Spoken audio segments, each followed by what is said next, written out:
Radio J. L'émotion de Jérôme Goulon. Bonjour Jérôme. Bonjour Cyrielle, bonjour Cathy. Bonjour. C'est le moment de la chronique émotion. Alors on va s'intéresser aux artistes que vous aimez. Alors reine de la nuit oblige, on commence en musique et on plonge dans votre playlist du moment. Vous pouvez mettre votre casque si vous voulez pour entendre. Quand on vous demande quels sont vos 3 titres préférés du moment, vous nous citez le remix de Satisfaction d'un certain David Guetta.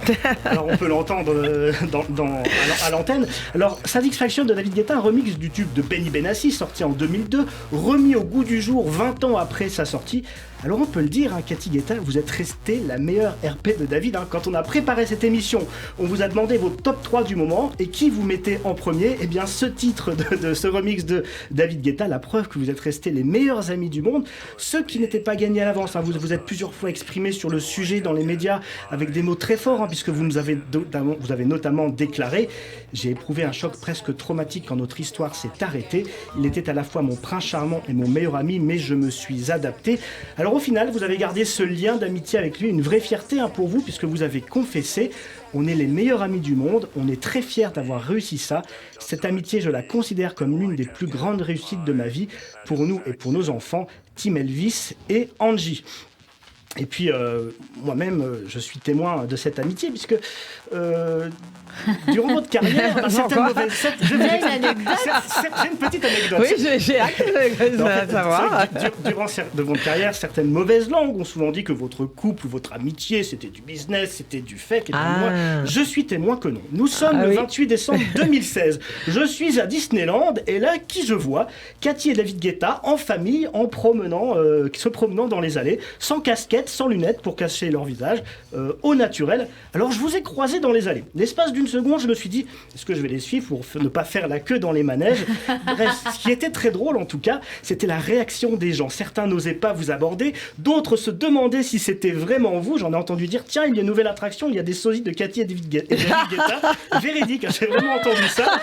Et puis je n'oublierai pas ce grand moment de solitude d'un personnage. Je ne sais plus si c'était Jack Sparrow ou Dingo, mais au moment de votre passage, les appareils photos se sont détournés, les gens ne regardaient plus le personnage de Disney, abandonné à son triste sort, ils vous fixaient, vous. Bref, les Guetta, une famille qui reste unie malgré tout, ce n'est pas du fake, et je comprends que vous soyez fiers de cette réussite.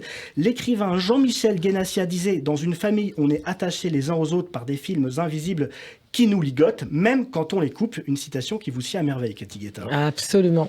C'est vraiment ce que je ressens, et c'est ce que je suis fière d'avoir gardé. Nous ne sommes plus un couple amoureux, mais David, c'est ma famille, c'est le père de mes enfants, c'est la personne que j'ai aimé le plus et qui restera pour moi. Grandi. Ah, mais oui, grandi. On a eu ce conte de fées merveilleux, et je suis là pour lui, il est là pour moi. C'est indiscutable. Après David Guetta, qu'est-ce qu'on retrouve dans la playlist de Cathy? Mais attention, Satisfaction, ok, je suis vous dites l'RP, mais enfin, le morceau déjà, il a été recomposé, tout ça, par David, mais surtout, ça a été le morceau, je crois, le plus joué par les DJ cet été. Oui, dans le monde, c'est un truc de fou. Il est toujours là, David, il est toujours là. Après David Guetta, qu'est-ce qu'on retrouve dans la playlist de Cathy? Alors, on poursuit notre voyage dans la playlist de Cathy Guetta avec un rappeur américain, il s'agit de Drake. Alors, on écoute un extrait, on peut entendre le titre Massive de Drake, un son sorti cet été dans son nouvel album. Alors Drake, c'est un petit chenapan. Pendant des années, il a souvent déclaré en interview qu'il n'aimait pas les sons électro, qu'il n'irait jamais par là, ajoutant même qu'il ne travaillerait jamais avec David Guetta.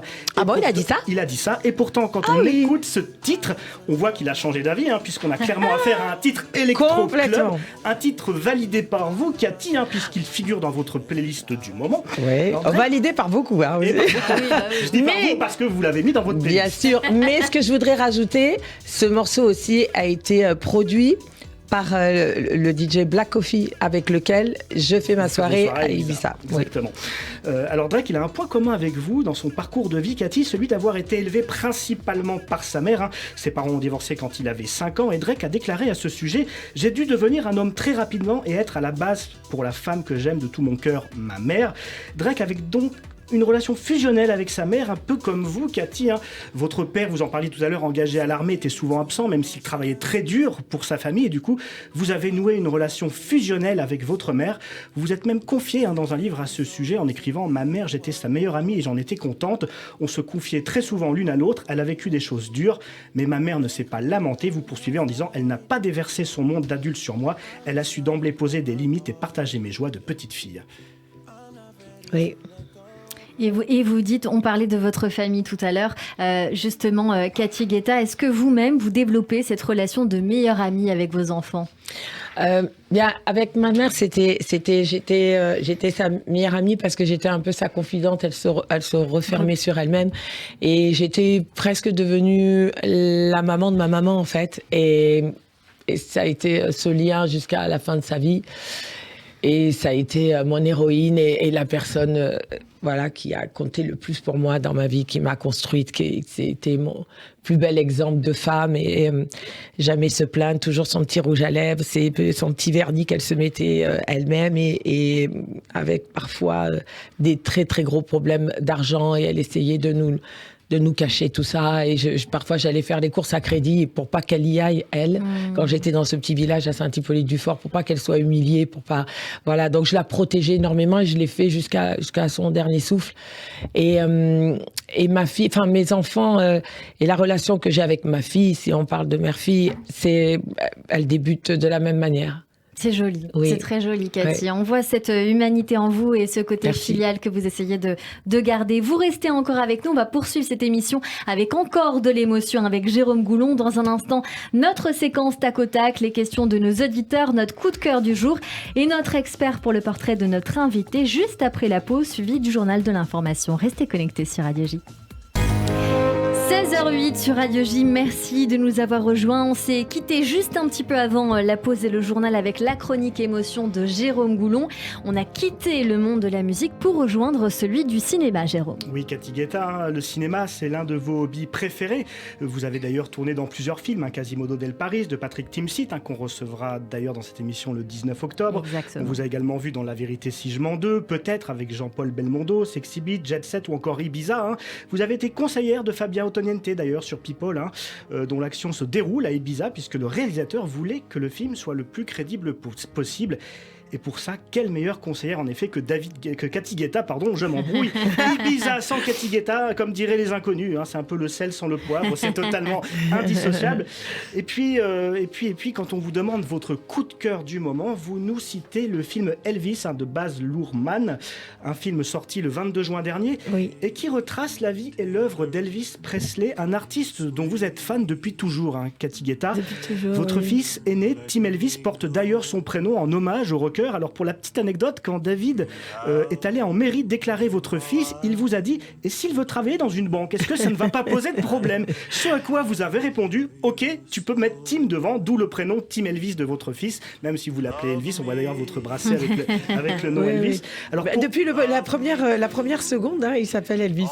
Mais David avait peur et c'est vrai que lorsqu'il est allé déclarer la naissance de notre fils, il m'a dit « Mais Cathy, t'es bien sûre, Elvis, c'est quand même lourd à porter. » Je lui ai dit écoute, alors on a trouvé ensemble ce petit nom composé, mais personne ne l'a jamais appelé Tim Elvis. Et lui, il considère, quand on lui pose la question, il dit Elvis. Ah ben oui, oui, mais personne l'appelle Tim Elvis. Bon, c'est pour les papiers. Oui. Alors en tout cas, pour en revenir au film, c'est donc l'occasion de redécouvrir la vie et le destin incroyable d'Elvis Presley.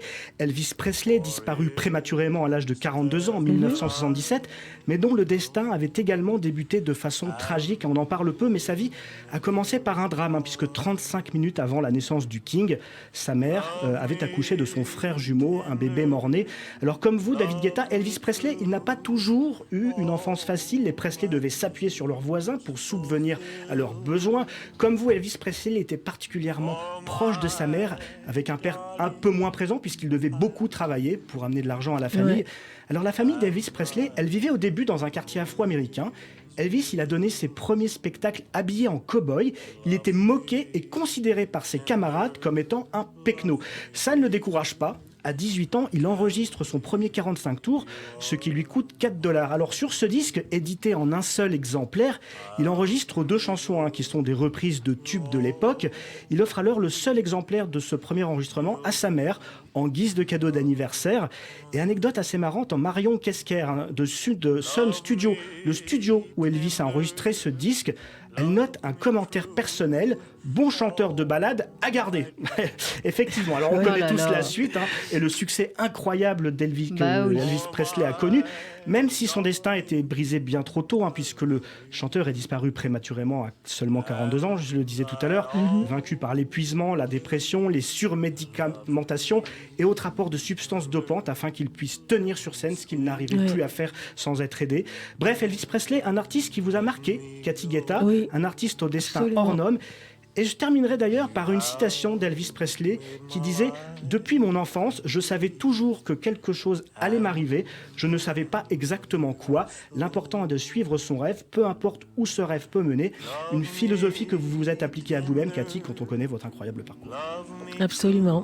C'est joliment résumé. Et le film retrace admirablement bien la carrière, la ténacité, la fusion, avec sa mère qui était très importante pour lui, et puis tout l'aspect musical, ses créations, son Vegas, et surtout ce qui est le plus triste, je dirais, c'est cet enfermement aux États-Unis qu'il a eu, puisqu'il ne s'est jamais produit en dehors des États-Unis, enfin pratiquement, puisqu'il avait ce manager et agent qui le maintenait aux États-Unis. Donc la création de ce film de Baz Luhrmann, elle est spectaculaire, époustouflante. Les costumes, et puis Austin Butler qui joue Elvis est bluffant. Enfin, moi, je suis fan d'Elvis, mais même jusqu'à la fin du film, on a deux. D'ailleurs, c'est très bien fait, mais on a deux images entre Elvis de la fin et Austin Butler. On ne sait plus qui est qui. Qui est le vrai, qui est le faux. Mais et puis il chante les chansons d'Elvis, mais c'est affolant. Moi, j'ai vu le film, je l'ai vu 2 fois déjà.